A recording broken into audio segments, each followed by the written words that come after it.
আমার মতো কারা কারা বিরিয়ানি খেতে ভালোবাসো বলো তো? সেদিন বাড়িতেই তৈরি করেছিলাম চিকেন বিরিয়ানি উইথ রায়তা। প্রথমেই চালগুলোকে ভালোভাবে ধুয়ে নিয়ে হাঁড়িতে জল দিয়ে, জল ফুটে উঠলে তাতে চালগুলো দিয়ে দিয়েছিলাম। তারপর দিয়ে দিয়েছিলাম জায়ফল, জয়িত্রী, গোটা এলাচ, দারচিনি আর সামান্য পরিমাণ তেল। তারপর ভাত হওয়ার জন্য অপেক্ষা করলাম। ভাতগুলো 4/3 মতো হয়ে এলে ফ্যান ঝরাতে দিলাম একটি ছিদ্র থালায়। ফ্যান ঝরানোর জন্য কিছুক্ষণ অপেক্ষা করলাম। তারপর দিয়ে দিলাম এখানে ডিম।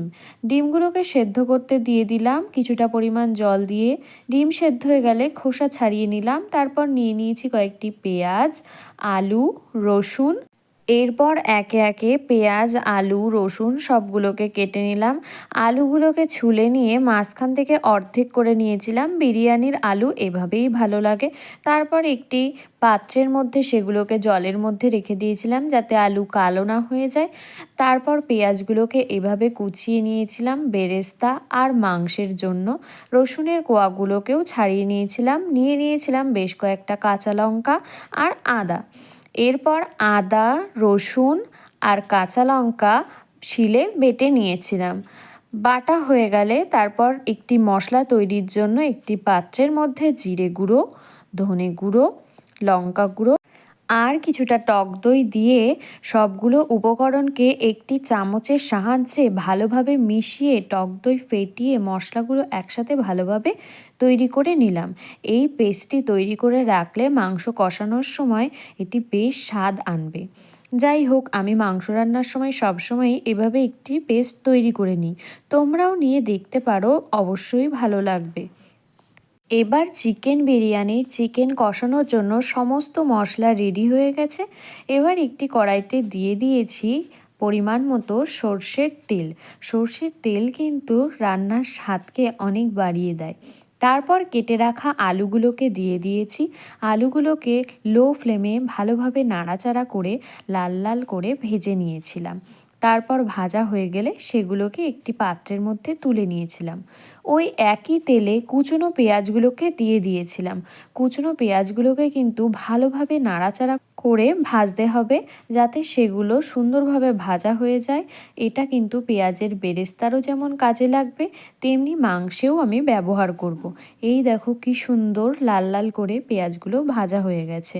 এরপর ওই একই তেলের মধ্যে আবার আমি দিয়ে দিয়েছিলাম রসুনের যে পেস্টটা তৈরি করে রেখেছিলাম সেটা। রসুন বাটারটাকে কিন্তু ভালোভাবে তেলে নাড়াচাড়া করে একটু কষিয়ে নিলাম।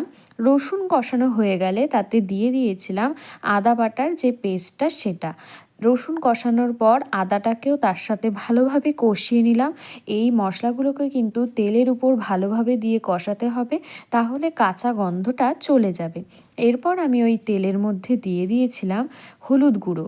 হলুদ গুঁড়ো তেলের উপর দিলে কালার কিন্তু খুব সুন্দর আসে। আমি সবসময় যখন মাংস রান্না করি তখন তেলের উপরেই এইভাবে হলুদ দিই। এরপর দিয়ে দিয়েছি ভালোভাবে ধুয়ে রাখা চিকেনগুলোকে। চিকেন দেওয়ার পর ভালোভাবে নাড়াচাড়া করতে থাকতে হবে আর কষাতে থাকতে হবে। এটাকে আমি বেশ কিছুক্ষণ ধরে ভালোভাবে কষানোর পর তারপর একে একে সমস্ত মশলাগুলোকে এর মধ্যে অ্যাড করব। প্রথমে আমি অনেকক্ষণ ধরেই এটাকে তেলের উপর কষিয়েছিলাম। তারপর একটু ভাজা হয়ে গেলে তাতে দিয়ে দিয়েছিলাম বেটে রাখা কাঁচা লঙ্কার পেস্ট। কাঁচা লঙ্কার পেস্টটা এরকম সময়েই দিয়ে দেবেন, তাহলে তেলের উপর এটা একটু ভাজা ভাজা হলে কাঁচা ভাবটা চলে যাবে। এরপর আমি আবারও বেশ কিছুক্ষণ ধরে এটাকে নাড়াচাড়া করে কষিয়ে নিলাম। দেখতেই পাচ্ছেন কালারটা একটু হলেও কিন্তু পাল্টে গিয়েছে। এরপর দিয়ে দিয়েছিলাম সমস্ত রান্নার মেন উপকরণ, স্বাদমতো নুন। যাই মশলা দিন না কেন লবণের পরিমাণ ঠিকঠাক না হলে কিন্তু রান্নার স্বাদ একেবারেই আসবে না। তাই পরিমাণ মতো লবণ আপনারা আপনাদের স্বাদ মতো দিয়ে নেবেন। আমি আমার স্বাদ মতো লবণ দিয়ে আবার কষিয়ে নিয়েছিলাম ভালোভাবে। এরপর দিয়ে দিয়েছিলাম বেরেস্তা করে রাখা পেঁয়াজের থেকে কিছুটা পরিমাণ। তারপর আবারও ভালোভাবে সেটাকে কষাতে থাকলাম। কষানোর পর দেখতেই পাচ্ছ একটু একটু করে যেন তেল ছাড়ছে। এমন সময় দিয়ে দিয়েছিলাম টক দইয়ের সাথে মেশানো সমস্ত মশলার পেস্ট। তারপর দিয়ে দিয়েছিলাম ভেজে রাখা আলু।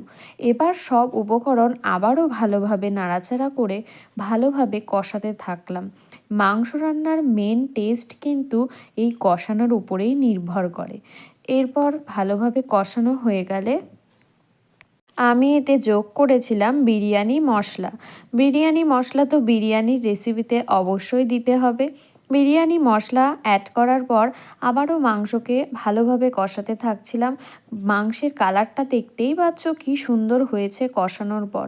তারপর আমি অল্প অল্প করে জল দিচ্ছিলাম আর এইভাবে ভালোভাবে নাড়াচাড়া করে কষাতে থাকছিলাম। তোমরা কিন্তু সব সময় কষানোর সময় এভাবে নাড়াচাড়া করতে থাকবে, না হলে কিন্তু নিচের দিকে ধরে যাবে আর ধরা গন্ধ হয়ে গেলে মাংসের স্বাদ একেবারেই নষ্ট হয়ে যাবে। সেই জন্য আমি সবসময় এটা নাড়াচাড়া করছিলাম ভালোভাবে আর কষিয়ে নিচ্ছিলাম মাংসটা।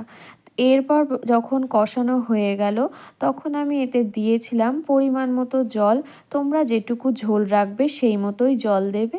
তারপর আমি দিয়ে দিয়েছিলাম সানরাইসের মিট মশলা। সানরাইসের মিট মশলা কিন্তু মাংসের স্বাদকে অনেক গুণ বাড়িয়ে দেয়। তারপর আবারও সব উপকরণগুলোকে ভালোভাবে মিশিয়ে নিয়ে তারপর ঝোল ফুটে ওঠার জন্য অপেক্ষা করলাম। ঝোল যখন ফুটে উঠল আমার মাংসর রেসিপিটা রেডি হয়ে গেল। এরপর আমি একটি ছোট পাত্রের মধ্যে গোলাপ জল, কেওড়া জল আর মিঠা আতর মিশিয়ে একটি পেস্ট মতো তৈরি করে নিলাম। এগুলোকে একসাথে মিশিয়ে নিলে দিতে সুবিধা হবে ভাতের উপরে। যদিও মিঠা আতর যেন মিশতেই চাইছিল না ভাতের সাথে। তারপর একটি পাত্রের মধ্যে ভাপে দেওয়ার জন্য আমি প্রথমে কয়েক টুকরো মাংস আর আলু দিয়ে আর একটু ঝোল দিয়ে একটা লেয়ার তৈরি করে নিয়েছিলাম। তারপর দিয়ে দিয়েছিলাম ভাত, বিরিয়ানির জন্য যে ভাত তৈরি করেছিলাম। তারপর আরেকটা লেয়ার তৈরি করার পরে আমি ডিম আর মাংস দিয়ে আরেকটা আস্তরণ তৈরি করে নিয়েছিলাম। তার উপরে আবার ভাতের একটি আস্তরণ তৈরি করে দিয়ে দিয়েছিলাম পেঁয়াজের বেরেস্তা। তারপর যে জলটা তৈরি করলাম গোলাপ জল, কেওড়া জল আর মিঠা আতর মিশিয়ে সেটা দিয়ে দিলাম। এরপর দিয়ে দিলাম ওপর থেকে সামান্য পরিমাণ ঘি। সমস্ত উপকরণ দেওয়ার পর রেডি হয়ে গেছে এটি দমে দেওয়ার জন্য। তারপর উপর থেকে একটি ফয়েল পেপার দিয়ে ডেকচিটিকে মুড়ে দিয়েছিলাম। তারপর এটিকে আমি 15 থেকে 20 মিনিটের জন্য দমে দিয়েছিলাম। 15 থেকে 20 মিনিট পরে এটি কিন্তু একেবারেই রেডি। কি সুন্দর গন্ধ বেরিয়েছিল, দেখেই জিভে জল চলে আসছিল।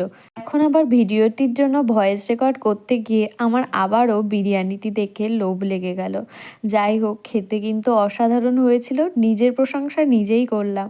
আসলে সত্যিই ভালো হয়েছিল চিকেন বিরিয়ানির সাথে এই রায়তার কম্বিনেশনটা। সত্যি তোমরাও কিন্তু বাড়িতে ট্রাই করো, দেখো তারপর কতটা ভালো লাগে এই রেসিপিটি খেতে।